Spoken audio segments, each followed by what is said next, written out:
کہتے ہیں فی زمانہ کم و بیش ہر شخص کی ایک ہی چاہت شہرت حاصل ہو جائے، راتوں رات مالدار بن جاؤں۔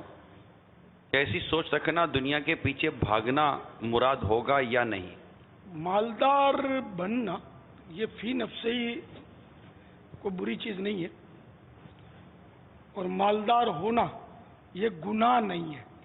ہاں، رزق حرام کے ذریعے مالدار ہوا تو ظاہر ہے کہ وہ حرام کمائی کا گناہ گار ہے، ورنہ سیدنا صدیق اکبر رضی اللہ تعالیٰ عنہ صاحب حیثیت تھے، سیدنا عثمان غنی مالدار تھے، اور عثمان غنی تو مشہور زیادہ ہے، سیدنا عبد الرحمن بن عوف رضی اللہ تعالیٰ عنہ سب صحابہ میں سب سے زیادہ مالدار تھے۔ تو ان کا مال جو تھا نا، وہ واقعی اگر ان کا کوئی ذرہ ہم کو نصیب ہو جائے، ان کے حلال مال کا، بابرکت مال کا، ہمارے گناہ دھل جائیں، ہے نا۔ اب ان کے مال سے ہمارے مال کا کیا مقابلہ ہے نا۔ عثمان غنی کا خزانہ، لوگ یہ مثال دیتے ہیں مالدار لوگ، عثمان غنی مالدار تھے، ان جیسے مالدار بنو تو بات کرو۔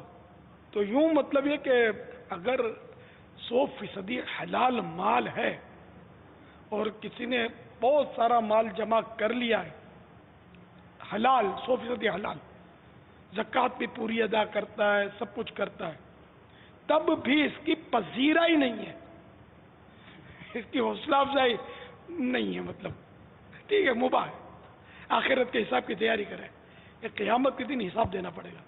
سیدنا عبد الرحمن بن عوف رضی اللہ تعالیٰ عنہ سب سے مالدار تھے، حلال مال تھا، 100% حلال، ہر صحابی جنتی ہے، لیکن اب چونکہ ان کے پاس مال تھا تو تمام صحابہ کرام علیہم الرضوان کے بعد سب سے صحابہ میں سب سے آخر میں یہ جنت میں جائیں گے۔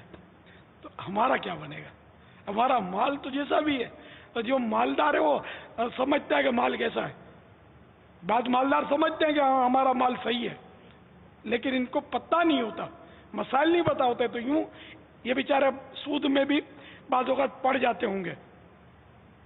تو بہرحال یہ کہ خطرات ہی خطرات ہیں، تو مال کے پیچھے بھاگنے کے بجائے مولا کے پیچھے بھاگنا چاہیے، کہ مولا کا قرب مل جائے، مولا کی حقیقی محبت مل جائے۔